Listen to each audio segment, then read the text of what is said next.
तो hello everyone, आप सभी का स्वागत है हमारे यूट्यूब चैनल मिजाज बनारसिया पे।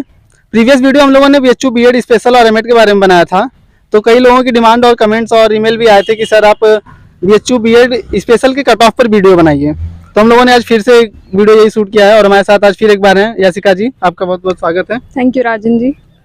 यासिका जी, जैसा कि आपको पता है कि हम ये वीडियो जो है कट ऑफ को लेकर बना रहे हैं, तो हम ये जानना चाहते हैं कि जो सीट डिवीजन मतलब बीएचयू में स्पेशल बीएड की कितनी सीट्स हैं? 66 सीट्स हैं स्पेशल बीएड की, और हर सब्जेक्ट वाइज यहाँ पे डिवीज़न है। जैसे कि लैंग्वेज की यहाँ पे 15 सीट्स हैं, साइंस की बात करें तो यहाँ पे 17 सीट्स हैं, इसी तरीके से सोशल साइंस की 21 और मैथ्स की यहाँ पे 10 सीट्स देखने को मिलती हैं।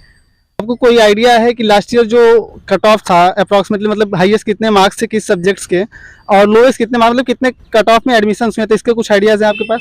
जी, अप्रॉक्सीमेट अगर मैं आइडिया आपको बताऊं तो लैंग्वेज में जो maximum cut off last time गई थी वो गई थी 209, और इसी में मिनिमम लैंग्वेज की बात करें तो 109 इसका मिनिमम स्कोर था जो कट ऑफ गई थी।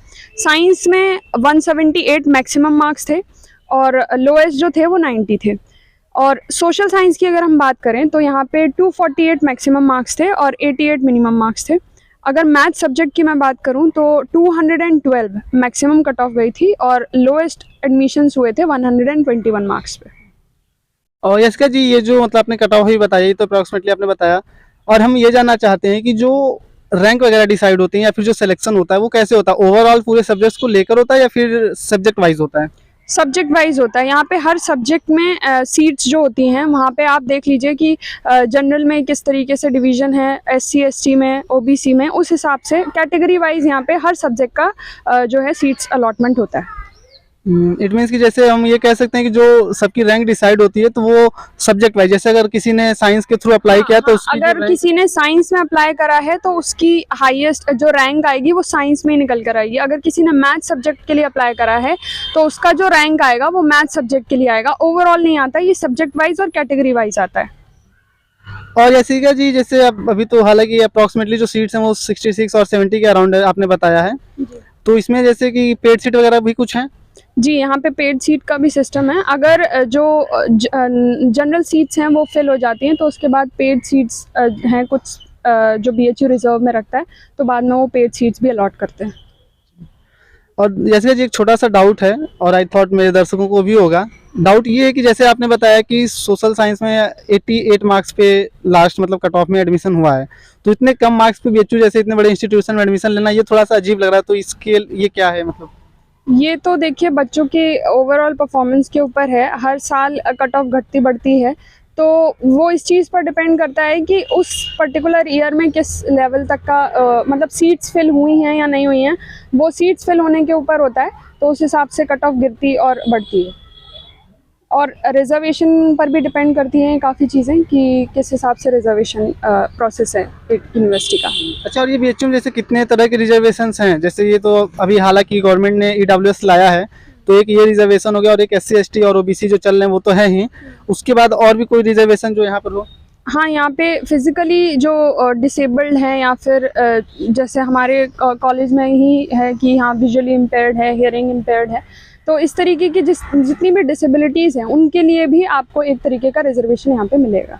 रिजर्वेशन इस बेसिस पे भी मिल जाता है, एडमिशन इस बेसिस पे भी मिल जाता है कि बच्चों के जो मतलब जो वार्ड मतलब जो पेरेंट्स हैं वो बीएचयू एम्प्लॉय हैं या नहीं। अगर वो एम्प्लॉय हैं तो उस हिसाब से भी मिल जाता है, और अगर वो प्रीवियस स्टूडेंट रह चुके हैं बीएचयू के ही तो उन लोगों को भी प्रेफरेंस दी जाती है एडमिशन के लिए।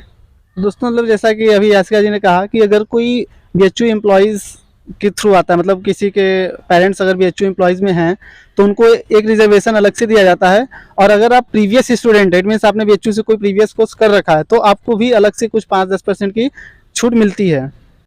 और यासिका जी, हमारा एक लास्ट क्वेश्चन ये है कि जैसे कि हम पता है कि हर साल क्या होता था, बीएचयू अपने एंट्रेंस खुद कराता था, फिर क्या हुआ कि लास्ट ईयर एनटीए ने कराया था, जिसकी वजह से अब थोड़ा सा जो पैटर्न तो वही था एग्जाम का, बट जो कट ऑफ है वो थोड़ी सी ऊपर नीचे हुई थी। और जैसा कि अभी आपको पता है कि इस साल CUET ने कराया है और जो सिलेबस है वो भी थोड़ा डिफरेंट हुआ है, तो आपको क्या लगता है कि इस बार कंपटीशन कैसा है और मतलब कट ऑफ क्या होगी, हाई होगी या कम होगी? देखिए, बच्चों के एक्सपीरियंस से अगर देखें तो इस बार जो बीएड के जो उन्होंने पेपर दिए हैं तो बता रहे थे कि काफ़ी सिलेबस में चेंज है और उनको उस हिसाब से टफ भी लगा। तो मे बी कट ऑफ गिर भी सकती है और may be cut off high भी हो सकती है। तो जो हमारी जनरल कट ऑफ रहती है उसमें ±5 का या 10 का डिफरेंस आ सकता है। एवरेज आप उसी को लेके चलिए, वही उसी हिसाब से तैयारी करिए। बाकी अभी जब तक उनका रिजल्ट नहीं आ जाता तब तक हम इस बारे में ज़्यादा क्लियरली बता नहीं सकते हैं। धन्यवाद यासिका जी, आपने अपना समय दिया। और दोस्तों, आप बने रहिए हमारे साथ, हम इस बार लाएंगे एक ऐसे शख्स को जिसका स्पेशल बीएड में जो टॉप रैंकर होगा, और हम उससे मुलाकात करवाएंगे आपके, और जानेंगे कि आखिर उसकी जर्नी कैसी रही और CUET के थ्रू वो आया है तो क्या एक्सपीरियंस रहा है। हाँ तो दोस्तों, आप सबका बहुत बहुत धन्यवाद। और भाई इधर सुनो, नया टी-शर्ट छपवाए हैं प्रमोशन के लिए। एंड एक और बात कहनी थी, please like, subscribe and share. Thanks for watching. Don't forget to subscribe and press the bell icon for regular updates.